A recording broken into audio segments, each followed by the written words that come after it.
घरोघरी मातीच्या चुली मालिकेच्या आजच्या भागामध्ये आपण पाहणार आहोत. इकडे आता वामनशास्त्री गुरुजींसमोर जानकी सुमित्रा बसलेले असतात आणि ते म्हणत असतात, जानकी तुला तुझा भूतकाळ आठवावा लागणार आहे.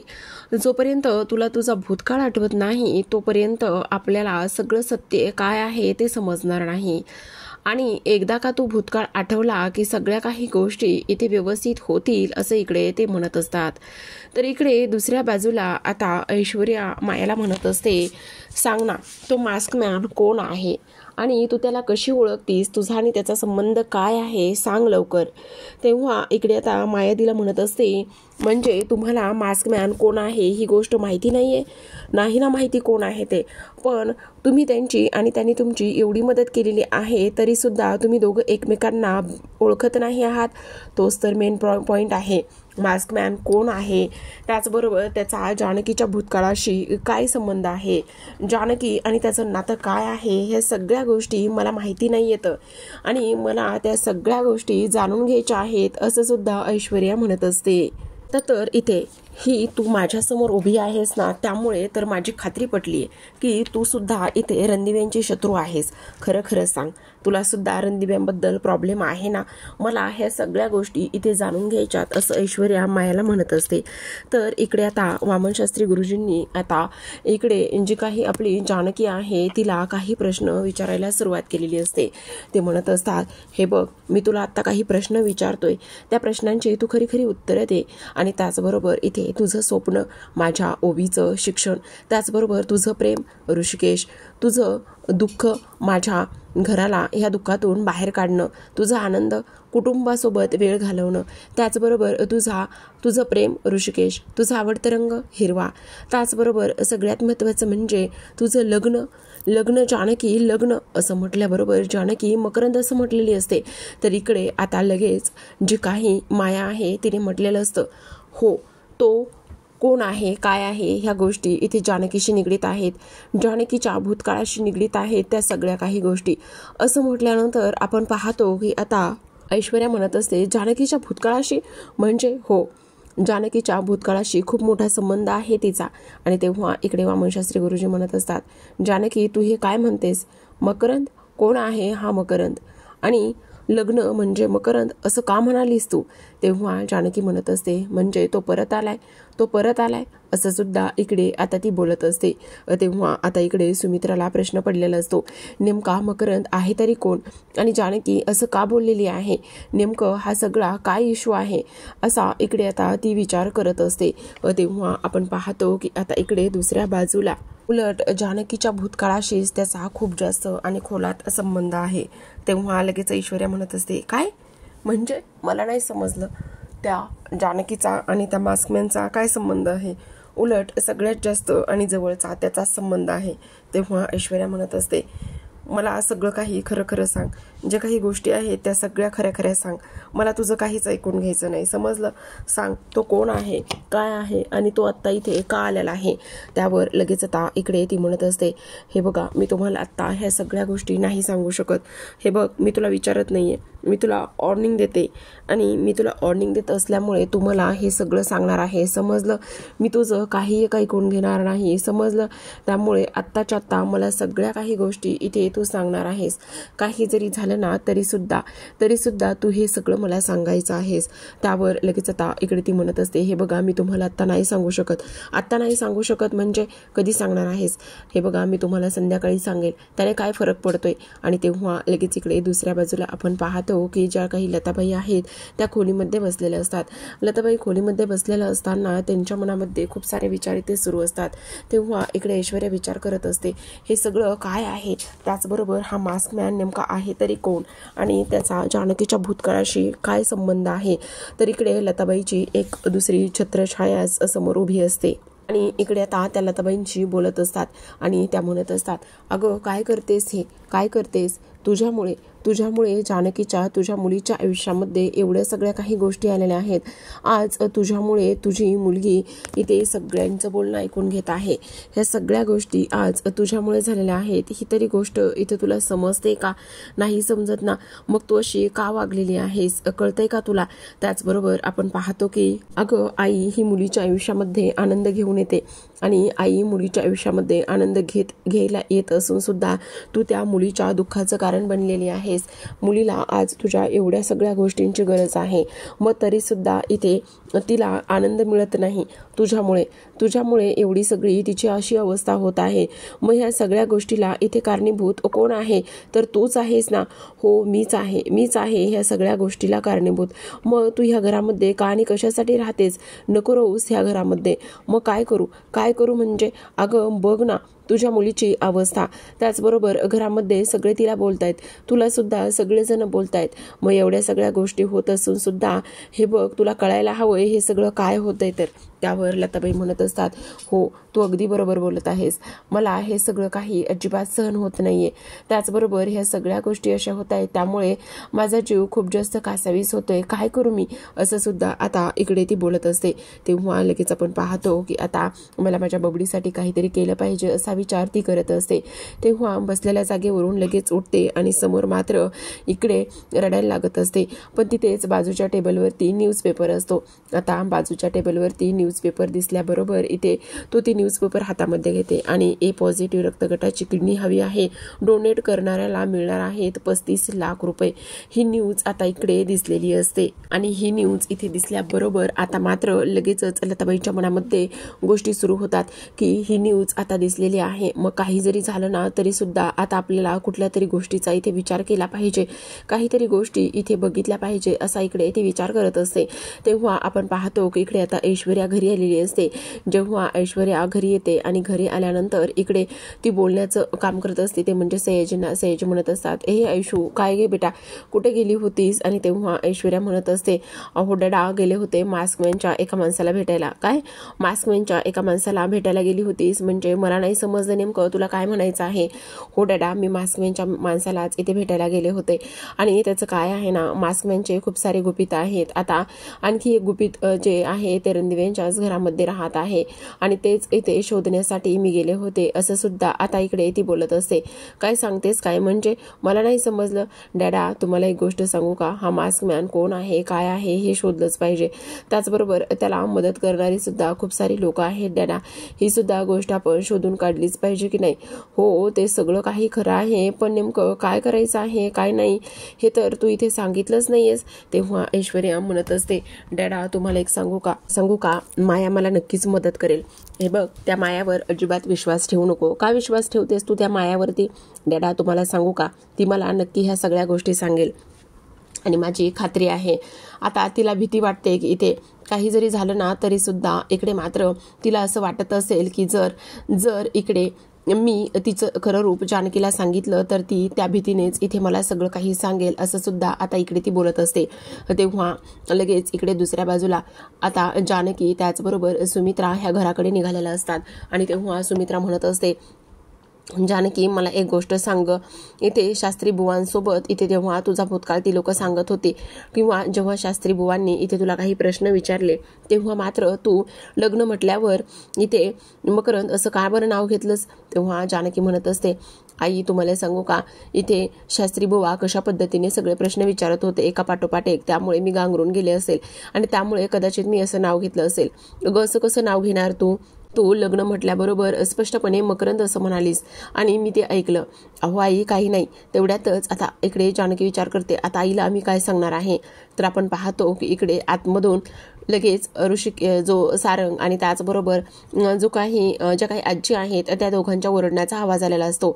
सारंग विचारत असतो, आई खरं सांग इथे कुठे गेले आहेत लता काकू, तू त्यांना काही बोललीस का? आई खरं सांग. तेव्हा इकडे आपण पाहतो की त्या आजी म्हणत असतात, मी कशाला उगाचच काही करू आणि प्रत्येक गोष्ट इथे माझ्यावरच का बरं येत आहे आणि वाटली असेल लाज जरा तरी थोडी स्वतःची आणि म्हणूनच गेली असेल ती घर सोडून. या सगळ्या गोष्टीशी माझा काही संबंध नाहीये, समजलं? तेव्हा इथे जानकी येते आणि जानकी म्हणत असते, काय झालेलं आहे तुम्ही सगळेजण कशाबद्दल आणि काय बोलत आहात प्लीज मला पण सांगा ना.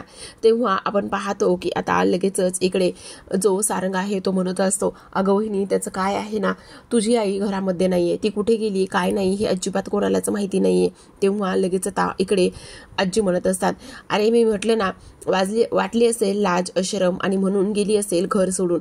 असं बोलल्यानंतर आता जानकी लगेचच म्हणत असते, अहो अहो काय बोलताय आजी तुम्ही, प्रत्येक वेळी तुम्हाला माझ्या आईला असं टोचून बोललंच पाहिजे का, असं काय वाईट केले व तिने तुमचं म्हणून तुम्ही प्रत्येक वेळा इथे माझ्या आईला असं टोचून बोलता, नका ना बोलू त्या बिचारीला असं टोचून. तेव्हा इकडे ती म्हणत असते, मग तुला असं वाटतंय का की मीच ह्या सगळ्या गोष्टीला जबाबदार आहे, ह्या सगळ्या गोष्टीला मीच कारणीभूत आहे असंच. अगं आई जरा शांत बस जरा. अगं ज्या बाईमुळे आपण रस्त्यावर येण्याची वेळ आलेली आहे आज तिलाच तुम्ही इथे बोलत आहात. तेव्हा जानकी म्हणत असते, आई काय करायचं आता, कुठे शोधायचं. तेव्हा इकडे सुमित्रा म्हणत असते, नको काळजी करूस, आपण तुझ्या आईला नक्की शोधूयात. तर आता आपण पाहतो की इकडे म्हणजे काही लताबाई आहेत त्या किडनी डोनेट करण्यासाठी एका हॉस्पिटलमध्ये त्या पाठवलेल्या ॲड्रेसवर त्या जाऊन पोहोचलेल्या असतात. तिथे गेल्यानंतर त्या म्हणत असतात, ही बातमी मी तुमची न्यूजपेपरमध्ये पाहिली आणि तुमची बातमी न्यूजपेपरमध्ये पाहिल्यानंतर मी त्याकरिताच इथे आलेले आहे. मला ही जी काही माझी किडनी आहे ना ती डोनेट करायची आहे. तेव्हाच तिथे असलेला कंपाऊंडर म्हणत असतो, अहो आजी तुमचं वय किती आहे आणि तुमचं वय एवढं असल्या कारणाने इथे तुम्हाला ही जी काही किडनी आहे ती नाही डोनेट करता येणार. तुमच्या वयाचा त्याचबरोबर तब्येतीचा ह्या सगळ्या गोष्टींचा विचार इथे करून घ्यावा लागेल आणि मी म्हणूनच सांगतोय.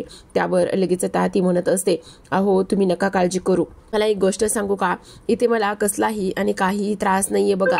सगळ्यात महत्त्वाचं म्हणजे तुम्ही अजिबात काळजी करू नका आणि त्याहूनही सगळ्यात जास्त म्हणजे आता मला किडनी डोनेट करणं खूप जास्त गरजेचं आहे.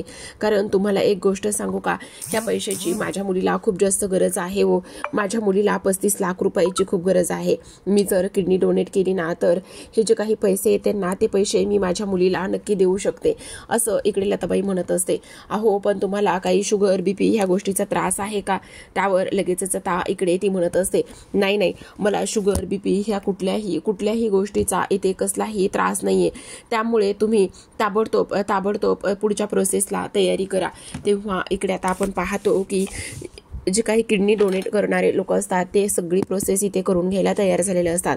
आता इकडे मात्र सगळ्यात महत्त्वाचं म्हणजे सगळ्या घरामध्ये इकडे सगळेजण शोधण्याचं काम करत असतात आणि सगळेजण शोधत असताना आपण पाहतो की आता इकडे लताबाई घरामध्ये कुठेच नसतात. सौमित्र आणि त्याचबरोबर इकडे अवंतिका सुद्धा घरी आलेले असतात. सगळेजण शोधतात. जानकी अक्षरशः रडायला लागलेली असते, माझी आई कुठे गेली असेल तिला मी कुठे शोधू. ह्या सगळ्या गोष्टी इथे ती पाहत असते, बोलत असते. तेव्हा अवंतिका तिला समजावते आणि म्हणत असते, हे बघा ताई तुम्ही अजिबात वहिनी काळजी करू नका, लता काकू नक्की सापडतील, आपण सगळे मिळून त्यांना शोधूयात, तुम्ही नका काळजी करू. तेव्हा इकडे आता जानकी म्हणत असते, अगं पण आता कुठे शोधणार आहोत, ती घरामध्ये सुद्धा नाहीये, कुठे गेली असेल, मला खूप काळजी वाटते, मला खूप भीती वाटते ग. ह्या सगळ्या गोष्टीला ती स्वतःला जिम्मेदार मानत असेल म्हणूनच कदाचित घर सोडून गेली असेल. आणि तेव्हा इकडे अवंतिका म्हणत असते, बघा ताई आजी पण एवढं सगळं काही बोलायच्या गरज नव्हती, आजी खूपच जास्त कधी अति आगाऊपणा करतात. तेव्हा जानकी म्हणत असते, अगं पण तिला इथलं काही जास्त फारसं माहिती नाहीये, आता तर कुठे ती बरी वाटत होती जरा आणि आता आम्ही कुठे शोधणार आहे तिला. तेव्हा आता इकडे ती म्हणत असते, हे बघा तुम्ही नका काळजी करू, आपण दोघी मिळून आणि घरातली सगळेजण मिळूनच तिला शोधूयात. जानकी मात्र खूप रडायला सुरुवात करत असते. तिला आज खूप जास्त वाईट वाटत असतं. तिची आई घरामध्ये असून सुद्धा आज ह्या लोकांबरोबर नसते आणि त्याचमुळे इथे तिला खूप जास्त काळजी वाटत असते. जानकी म्हणत असते, नाही कुठेतरी जाऊन शोधलं पाहिजे. तेवढ्यातच बाजूला पाहते तर आता जानकीला तो न्यूजपेपर सापडलेला असतो आणि जानकीला तो न्यूजपेपर सापडल्याबरोबर ती तो हातामध्ये घेते आणि लगेचच त्यावरची न्यूज वाचत असते. तिथे असं लिहिलेलं असतं की किडनी डोनेट करणाऱ्याला 17 लाख रुपये मिळतील म्हणून.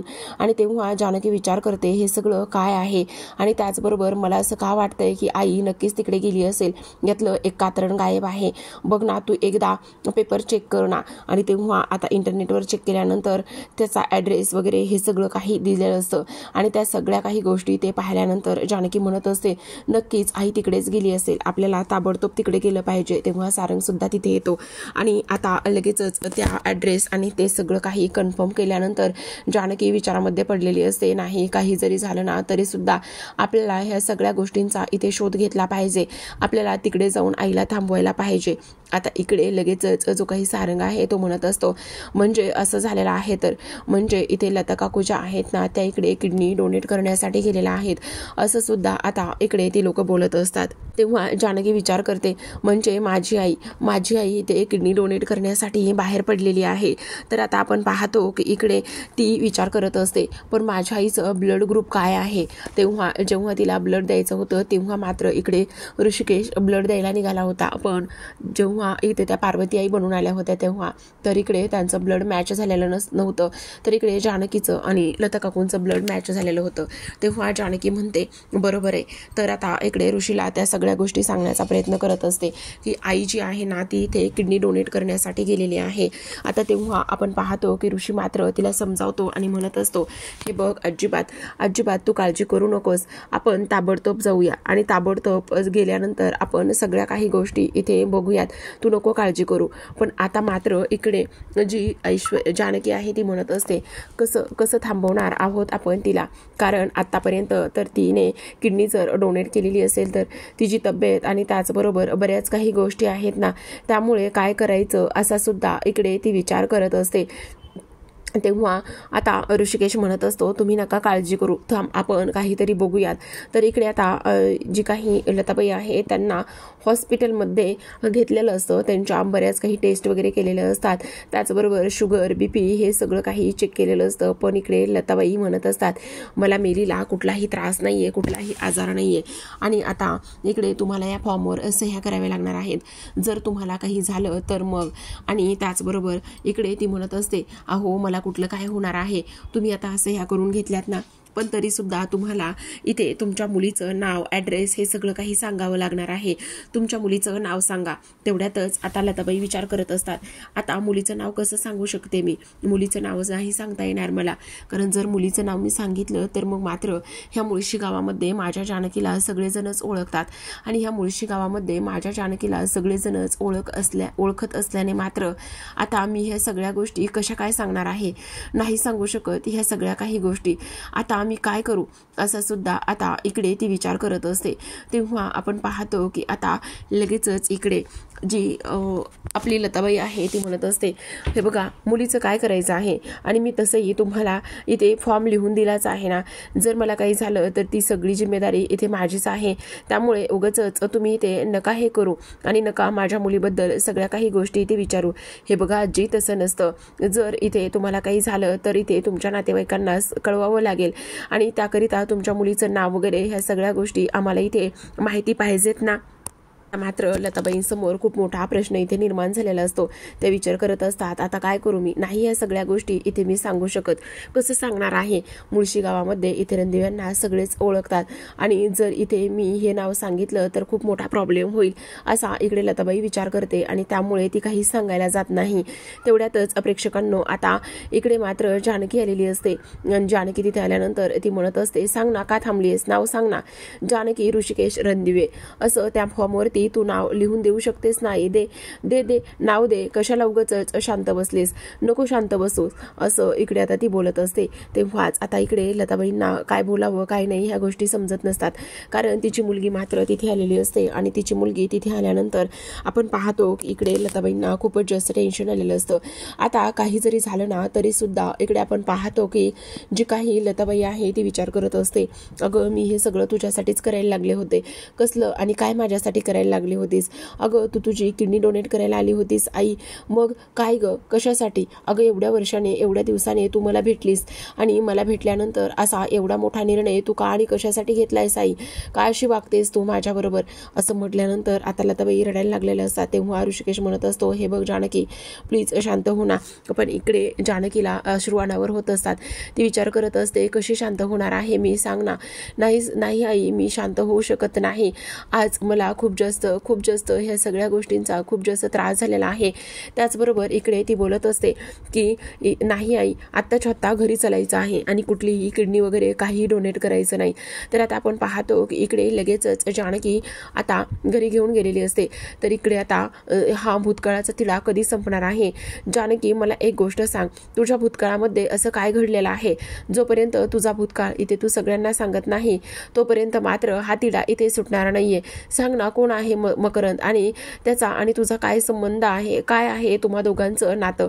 असं म्हटल्यानंतर आता जानकी समोर खूप मोठा प्रश्न इथे निर्माण झालेला असतो. तेव्हा ऋषिकेश म्हणत असतो की जानकी, इथे कोणालाही काही सांगण्यासाठी बांधील नाहीये. जानकी, तू कोणाला काही एक सांगायचं नाहीये, समजलं? असं म्हटल्यानंतर आता ऋषिकेशला सुद्धा मकरंद त्याचबरोबर जानकीचा भूतकाळ माहिती आहे आणि त्यामुळे मात्र तो कोणाला काहीच सांगू देत नसतो. आणि जानकीला सुद्धा त्याने स्पष्टपणे सांगितलेलं असतं की कोणाला काही एक सांगायची गरज नाहीये म्हणून. आता प्रेक्षकांनो, हे पाहणं खूप इंटरेस्टिंग असतं की इकडे दुसऱ्या बाजूला मात्र माया विचार करत असते, त्या ऐश्वर्याला मी उद्या सगळं काही सत्य सांगण्याची जी काही इथे घोडचूक करून बसलेली आहे ती घोडचूक मी कशी सुधारणार आहे? आता काही जरी झालं तरी सुद्धा मला तिला हे सगळं सांगावं लागणार आहे का? तर आता आपण पाहतो प्रेक्षकांनो की इकडे ऐश्वर्या विचार करत असते, आता मात्र उद्या मला मायाने जानकीच्या आयुष्यामधले सगळं काही जो भूतकाळ आहे मास्कमॅनचा आणि त्याचं नातं काय आहे ह्या जर गोष्टी सांगितल्या तर मग मात्र आता खूप मोठा धमाका इथे होणार आहे. उद्या मात्र सगळं सत्य इथे आता सगळ्यांसमोर येणार आहे असा इकडे आता ती विचार करत असते. तर आता प्रेक्षकांनो, इकडे आपण पाहतो की जी माया आहे ती विचारत करत असते की आता ऐश्वर्याला नेमकं काय सांगायचं, कशा पद्धतीने ह्या सगळ्या गोष्टी मी तिला सांगू शकते असा